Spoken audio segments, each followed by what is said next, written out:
Tonight, South Australia's Governor visits Port Pirie to mark a major but sombre milestone. And Broken Hill's new COVID vaccine clinic officially opens. From our 7 Spencer Golf Studios, your nightly news with John Hunt begins now. Good evening. The Governor of South Australia visited Port Pirie today to commemorate a group of young airmen that lost their lives whilst training in the city. The occasion also marking a major milestone for the Royal Australian Air Force. For Judy, today helped bring closure to her and her family regarding the uncle she never met, only heard of. He disappeared at sea. He was an airman. His body was never recovered, so we've never had any finality. Her uncle, Sergeant Reuben Morris Plummer, was one of the young airmen who lost their lives over the Spencer Gulf whilst training at the Port Pirie Bombing and Gunnery School during World War II. It was a very warming and a very heartfelt moment to lay that wreath and unveil the plaque to Uncle Morris. To commemorate the service and sacrifice of the 22 airmen who lost their lives in Port Pirie from the No. 2 Bombing and Gunnery School during World War II. Today marking 80 years since the Bombing and Gunnery School opened, while also recognising the centenary of the Royal Australian Air Force. So it's very special this year for Air Force celebrating our 100th anniversary. And as part of our 100th anniversary, we're wanting to share that with the community. The Governor of South Australia making a special visit to the city to pay his respects. Without their sacrifice, without the efforts, without those young people who went away and fighting for our country, Australians would never have the opportunity to live in the country that we live here today. He also took time to reflect on his visits to Port Pirie as he prepares to step down from the role after 7 years. And Port Pirie has to be one of the very highlights of the visit. I love this community, I love this place, and I love the people. The people here are so proud of their community. They work very hard for their community and they don't take things for granted. Katrina Musson, 7 Spencer Golf News. A woman has been arrested and charged over a number of break-ins on the Copper Coast over the past 2 months. On June the 2nd, police arrested a 41-year-old York Peninsula woman and charged her with 3 counts of serious criminal trespass, and 2 counts of property damage. She was remanded in custody and appeared in court on June the 10th. Police are reminding residents to secure valuable items and report any suspicious behaviour to the police assistance line. 2 teenagers have been arrested in connection to an assault at a Port Lincoln service station on Monday night. Police were called to the premises on Hallett Place just after 5 p.m. on Monday, following reports a staff member had been assaulted. A police spokesperson said an 18-year-old man and 13-year-old boy, both from Port Lincoln, have been charged with assault. The boy was remanded in custody, while the man has been bailed to appear in court at a later date. The spokesperson said the staff member was not seriously injured. Health workers in Broken Hill have begun receiving their 2nd doses of AstraZeneca's COVID vaccine. The process slightly different this time around, with doors opening to a new vaccination clinic in the hope more locals will also get their jabs. Back for round 2. Good morning, team. How are you? Broken Hill's public health boss rolling up his sleeve for a 2nd AstraZeneca shot. I am not here because I'm compelled to have the medication. I'm here because I believe that it is safe. 12 weeks is a long time in a pandemic. When frontline workers received their first shots in late March, AstraZeneca was to be our main line of defence against COVID. Now it's only recommended for those over 50 due to the minute risk of blood clots in young adults. I trusted Otago's advice and on that basis I had no hesitation in having the injection. He believes Victoria's outbreak has spurred high vaccination numbers over the last few weeks, many locals reassessing their stance on AstraZeneca. The advice remains for those under 50 who've already been given that shot to continue with their 2nd dose. If you haven't had any adverse reaction to first dose, it is highly unlikely that you'd experience it second time around. Round 2 coinciding with the relocation of Broken Hill's vaccine clinic, now open at 2 Glen Street. I think the location, the fact that it's across from Coles, hopefully will make it for the public more convenient. This new clinic will remain open for the foreseeable future and distribute the Pfizer vaccine when it becomes available locally within the next few weeks. Lachlan Itter, 7 Spencer Golf News. Health experts are warning of a dangerous flu season as Australians become COVID complacent. Medical experts say the nation could be facing a repeat of 2019, which was Australia's worst flu season on record. The study conducted by Metagenics showed that the use of probiotics in the flu vaccine improved the effectiveness by 20%. With peak flu season just around the corner, they're using the stats as a reminder for people to get their flu jab. Still to come tonight, a Port Lincoln executive braving winter in the name of charity, and a Mid-North town set for a tourism boost after becoming part of the Heisen Trail.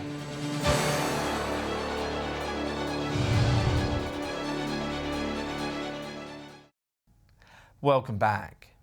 The South Australian Government has lifted border restrictions with regional Victoria. However, the Greater Melbourne area remains closed off. A COVID-19 outbreak last month led to the closing of the border on May 26. While the state's borders will remain shut to Victoria's capital, people can now enter South Australia from regional Victoria, but they still need to be tested and self-isolate. The state government says it will continue to monitor the COVID-19 situation in Victoria, with hopes the restrictions on Greater Melbourne will be lifted soon. Port Lincoln's Tourism Council is encouraging business owners to nominate for the 2021 Tourism Awards held in Adelaide in November. There are more than 25 categories to choose from, with operators urged to visit the Tourism Industry Council of South Australia's website to find out more. The awards recognise business excellence and innovation from entrants around the state. Nominations close at midnight on the 21st of June. A Port Lincoln CEO is braving the cold weather tomorrow night, all in the name of a good cause. Council's Matthew Morgan will be participating in the Vinnies CEO Winter Sleepout, which is raising funds for the charity. Braving the winter elements, all for a worthy cause. CEOs from around the state joining together in an effort to shine a light on homelessness. It's about raising awareness and much needed for funds for vital organisations within a community that support those most in need, but it's also about my own personal learning journey. The more I can learn about homelessness, the more I can help in my leadership roles within the community. Matthew has raised just under $3,000 with a clear target in mind. Hoping to raise $5,000 for the local Vinnies in Port Lincoln.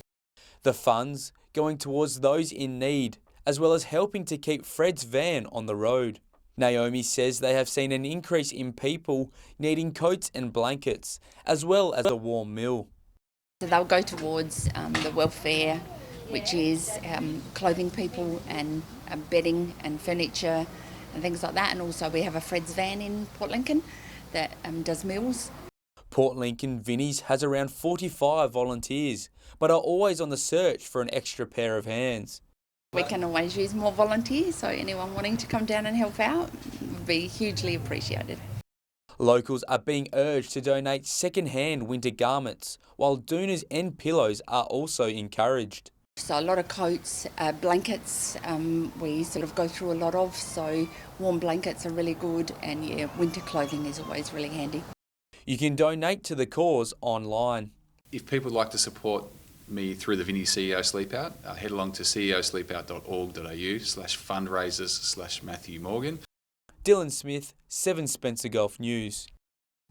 A section of the well-known Heisen Trail has been relocated through a Mid-North town. The region's mayor says the new section will connect the trail to the Southern Flinders Ranges project, helping boost tourism in the region.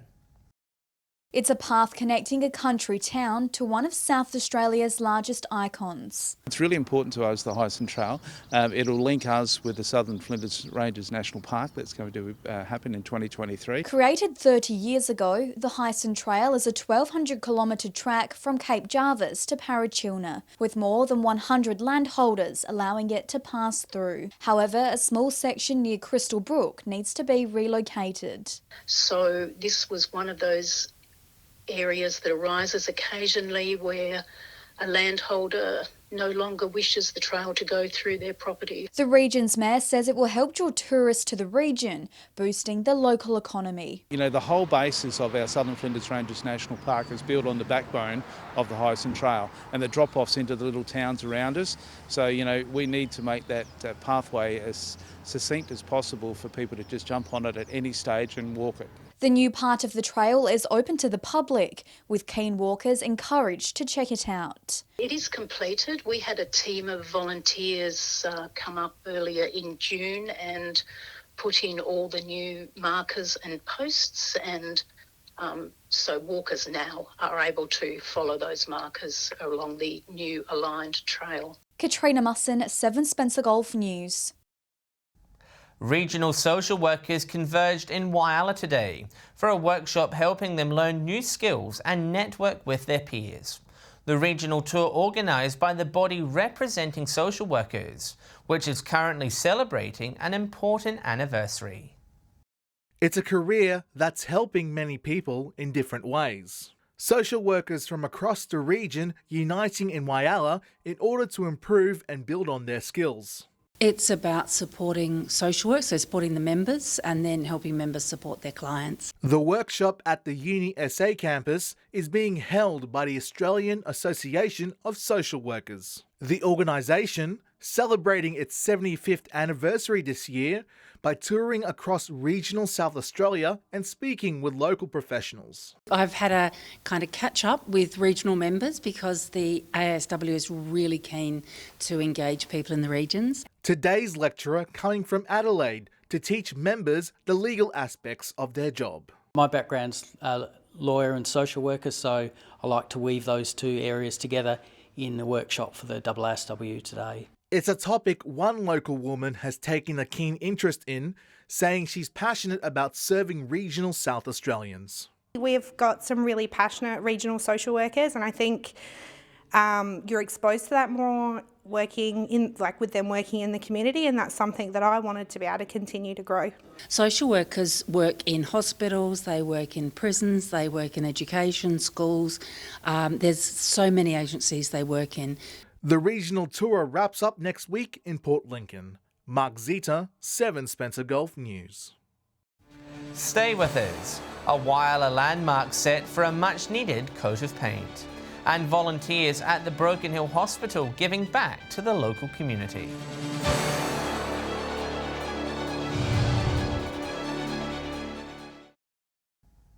A group of boaties off the coast of Coffin Bay have shared their amazing pictures of an encounter with a giant of the sea. This video, taken by Charlie Shepherd, shows a whale frolicking in the water. It was captured near Frenchman Bluff, north of Port Lincoln.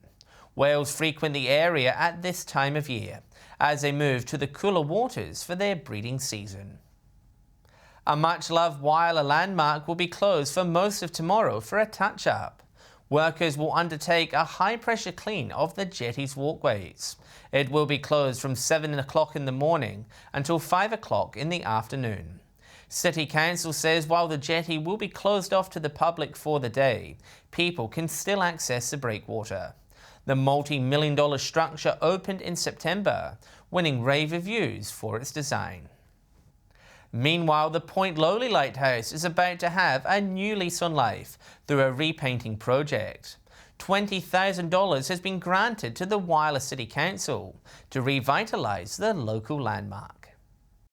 It's a beacon for the Northern Spencer Gulf, bringing thousands of tourists to the region each year. The Point Lowly Lighthouse had been starting to show its age, but that's set to change through a much-needed renewal. We have received the maximum amount of $20,000 in the third round of the SA Heritage Grant round, and that money is going to be used for the painting of the Lighthouse out at Point Lowly. The state government's Heritage Grants program aims to preserve sites of historical value. The Lighthouse, one of the few regional sites selected in the third round of grants. So the money is going to be used to fix up the exterior of the building, and that includes the concreting, just the whole look of the building, but importantly to repaint the whole lighthouse. In a statement, the Minister for Environment and Water says the grants would not only protect the state's historical sites, but would help better activate them as part of a broader tourism strategy. The last repaint of the lighthouse was 15 years ago, with further restoration works also in the pipeline for the much-loved landmark. So the lighthouse is iconic to the city of Whyalla. Though it's not used as a actual lighthouse anymore, it's definitely one of the best tourism attractions for our city. Mark Zeta, 7 Spencer Gulf News. More than $100,000 has been donated to the Broken Hill Health Service, raised by the hospital's kiosk. Despite closing for almost a year due to the pandemic, the hard work from the volunteers will help purchase vital medical equipment.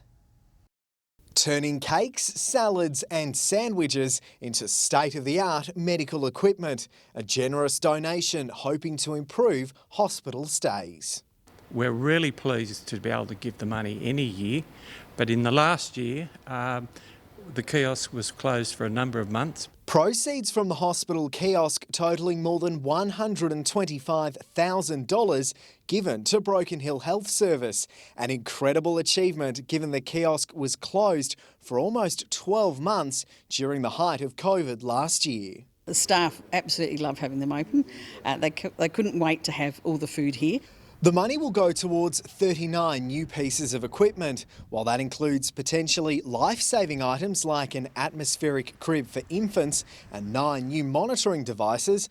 Items for patient comfort are also on the wish list. Your TVs back, might be these tiny little squibby things, so with their donations it can get a bigger TV for the patient comfort, for example. Your air mattresses isn't always something that can be purchased easily. And it's all been made possible through the tireless work of kiosk volunteers who give up their time to prepare and sell meals for patients and staff at the hospital. We missed being in the kiosk because there's a lot of goodwill, there's a lot of laughter. A big thank you to them all. It's absolutely magic to have them here and we couldn't do without them. Lachlan Itter, 7 Spencer Gulf News.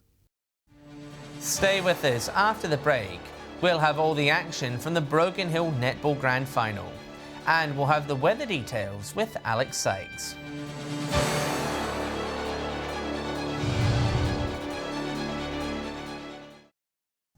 Hello again. Broken Hill's winter netball season has wrapped up, with St Joey's Jesters taking on West Flames Black in last night's grand final. West made their presence known in the first half, but with just 6 players couldn't keep pace with Jesters. The game tighter than the final score suggested, Jesters taking the win 30-17. Nikki Evans named A-grade player of the season. Plans to upgrade the current courts have been pushed back until later this year, with the possibility of a shortened season being held in the meantime. Time now to take a look at what's happening in the weather across the Spencer Gulf and Broken Hill as we inch closer to the weekend. With all the latest details and forecast, it's good evening to Alex Sykes. Thanks, John. That's right, the weekend is inching closer and the conditions are set to be wet for the rest of the week. But don't fret, the weekend is looking mainly fine. More on that later. We had showers mainly across the region today, partly cloudy everywhere else. From 3 p.m, Port Lincoln was 16 degrees, Adelaide reached just 14 and Clare got to a high of just 10 degrees. Port Augusta and Whyalla were both partly cloudy and 16, Broken Hill cloudy and 15. Showers for Port Pirie and Woodner also both 15. A shower or two for Kadina of 14 degrees. Cleve, partly cloudy, also 14. Cooper Pedy was mostly sunny and 18 degrees. Taking a look at the satellite image now. A low to the south of Mount Gambier is pushing rain over the far southeast and gusty showers to central parts, as well as Eyre Peninsula. High cloudies creeping in from the northwest, not bringing any rain, and mostly clear over the northeast near a ridge of high pressure. Moving on to tomorrow's weather outlook now, and we'll start with the Gulf waters. Northwesterly winds 15 to 20 knots, seas 1 to 2 metres, and south to southwesterly swell below 1 metre. Port Lincoln showers and 16 degrees, Cleve and Woodner both showers and set to reach a high of 15, Whyalla showers and 17, showers for Port Augusta and set to reach a high of 18 degrees there, Kadina to top 16. Port Pirie showers increasing 17 degrees, similar conditions in Clare, 12 degrees, and Broken Hill just partly cloudy and 16 there. Taking a look further through the week now, showers again across the Gulf on Friday, except for in Cooper Pedy, Woodner and Broken Hill, where it'll be partly cloudy there, a max of 15 across most of the region. And now for a sneak peek at the weekend forecast. Cloudy across the region on Saturday, Cooper Pedy, Port Augusta and Adelaide all 16 degrees, Broken Hill with the region's low set to reach a high of 13. And similar conditions on Sunday, temperatures to be in the mid-teens, Cooper Pedy and Port Augusta both 17 degrees, Broken Hill to top a high of 14 degrees. So not a bad weekend on the way, John, and that's all the weather from me for tonight. It's back to you. Good stuff. Thanks for that, Alex. And that's the local news this Wednesday evening. Thanks for joining us. I'll have updates later, and we will be back tomorrow night at 7 p.m. Until then, enjoy your evening. Good night.